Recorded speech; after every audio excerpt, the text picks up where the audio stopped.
Lecture du livre des Actes des Apôtres. En ces jours-là, à Iconium, il y eut un mouvement, chez les non-juifs et chez les juifs, avec leurs chefs, pour recourir à la violence et lapider Paul et Barnabé.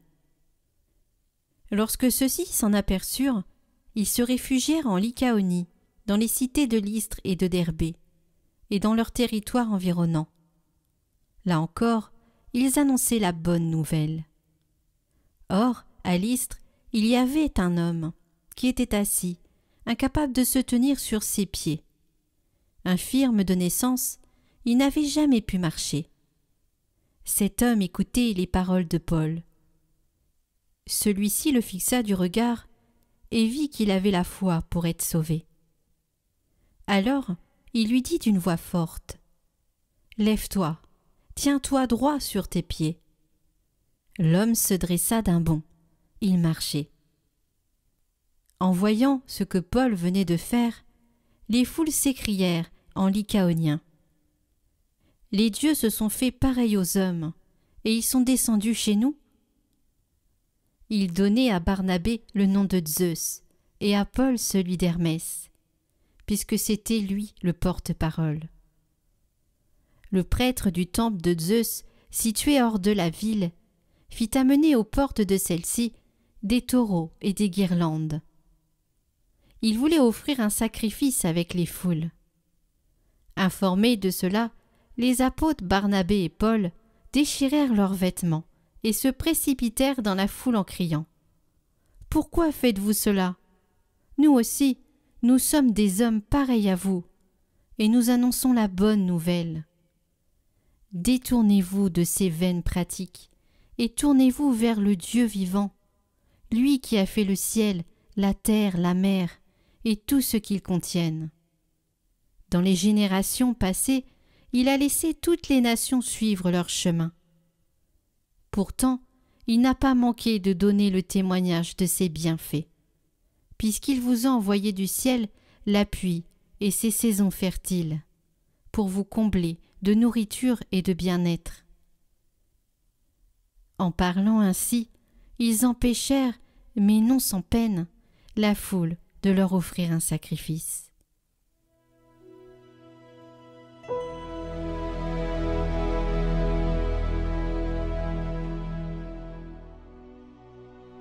Non pas à nous, Seigneur, mais à ton nom donne la gloire. Non pas à nous, Seigneur, non pas à nous, mais à ton nom donne la gloire, pour ton amour et ta vérité. Pourquoi les païens diraient-ils : où donc est leur Dieu ?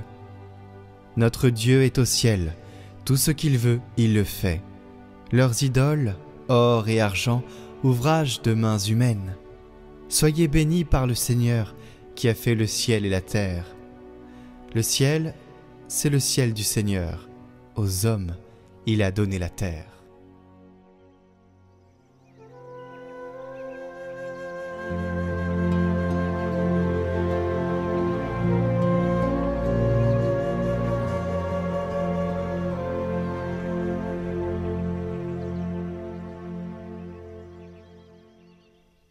Évangile de Jésus-Christ selon saint Jean. En ce temps-là, Jésus disait à ses disciples : « Celui qui reçoit mes commandements et les garde, c'est celui-là qui m'aime. Et celui qui m'aime sera aimé de mon Père. Moi aussi, je l'aimerai, et je me manifesterai à lui. » Jude, non pas Judas l'Iscariote, lui demanda : « Seigneur, que se passe-t-il ? Est-ce à nous que tu vas te manifester et non pas au monde ?» Jésus lui répondit : « Si quelqu'un m'aime, il gardera ma parole. Mon Père l'aimera, nous viendrons vers lui, et chez lui, nous nous ferons une demeure. Celui qui ne m'aime pas ne garde pas mes paroles. Or, la parole que vous entendez n'est pas de moi, elle est du Père qui m'a envoyé. Je vous parle ainsi, tant que je demeure avec vous. Mais le Défenseur, l'Esprit Saint que le Père enverra en mon nom, lui vous enseignera tout, et il vous fera souvenir de tout ce que je vous ai dit. »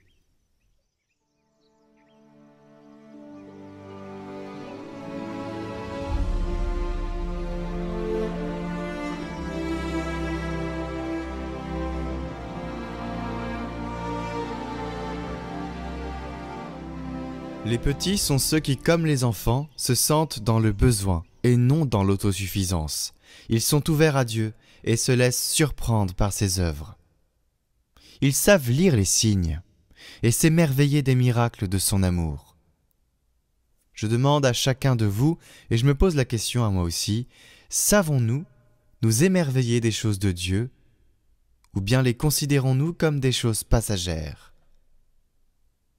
Frères et sœurs, notre vie, si nous y réfléchissons, est pleine de miracles. Elle est pleine de gestes d'amour, de signes de la bonté de Dieu. Face à eux, cependant, même notre cœur peut rester indifférent et s'habituer, curieux mais incapable de s'étonner, de se laisser impressionner. Un cœur fermé, un cœur blindé, et qui n'a pas la capacité de s'étonner. Impressionner est un beau verbe, qui fait penser à la pellicule d'un photographe. Voilà la bonne attitude devant les œuvres de Dieu, photographier ces œuvres dans l'esprit, pour qu'elles s'impriment dans le cœur, et les développer ensuite dans la vie, à travers de nombreux gestes de bien, pour que la photographie de Dieu, amour, devienne toujours plus lumineuse en nous et à travers nous.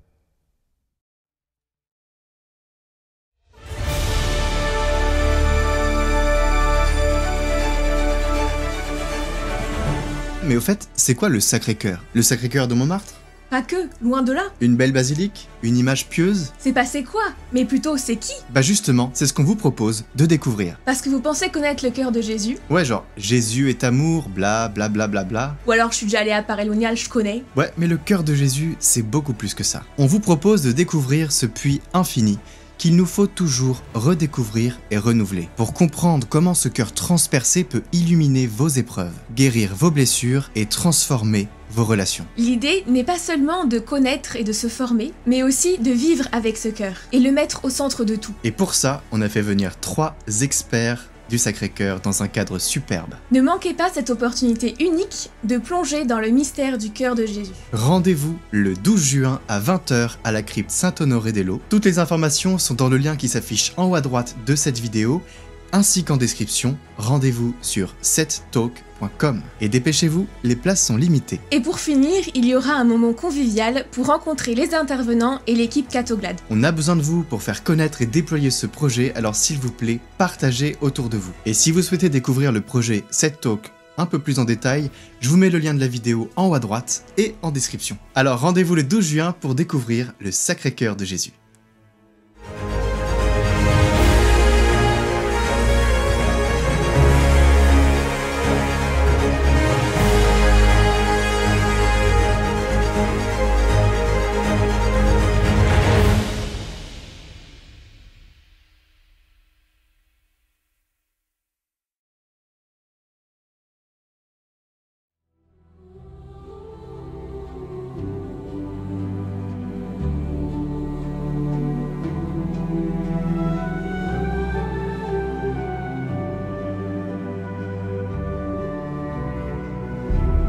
Au nom du Père et du Fils et du Saint-Esprit. Amen.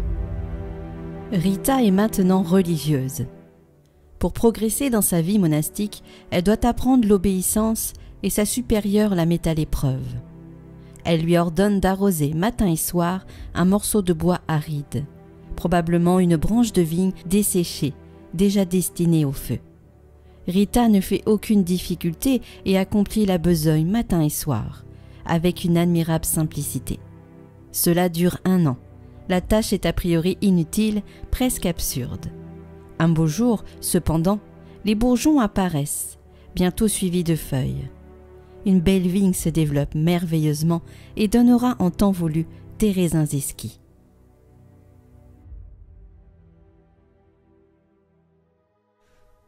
Dans toute la Bible, la question de l'obéissance apparaît comme centrale. Même la prière et le jeûne ne servent à rien s'il n'y a pas d'obéissance. Il est vrai que l'on peut être trompé par ses sentiments et des désirs humains. Parfois même se retrouver dans l'illusion et se laisser entraîner par l'ennemi. L'obéissance est la seule vertu que le démon ne peut pas faire ou même imiter. Rita a maintenant la quarantaine. Elle a eu ses habitudes de mère de famille, et elle se retrouve novice avec des jeunes qui ne connaissent rien à la vie. Pour vaincre l'amour-propre, on demande à Rita d'arroser un simple bâton. Acte inutile, stupide, infantilisant, mais Rita, par amour de Jésus, s'exécute. Et notre Seigneur manifestera sa joie en faisant fleurir le bout de bois qui deviendra une belle vigne. Il semble parfois difficile d'obéir aux recommandations de l'Église, de la Vierge Marie quand elle nous recommande la prière du chapelet, de Jésus quand il nous demande l'amour jusqu'au pardon des ennemis. L'obéissance ne consiste pas toujours à tout comprendre, mais à faire confiance et à espérer de Dieu quelque chose de plus grand encore que ce que l'on peut imaginer.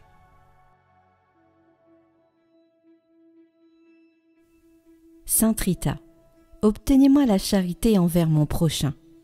Toute votre vie, vous avez été attentive aux plus pauvres et n'avez jamais compté votre temps pour secourir les autres. Je récite souvent l'acte de charité, mais mes actes ne sont pas toujours en accord avec mes paroles. Que par votre intermédiaire, le Seigneur chasse de mon cœur toute forme d'égoïsme et de repli sur moi-même. Souvenez-vous de la grâce que je vous demande au cours de cette neuvaine et intercédez pour moi. Amen.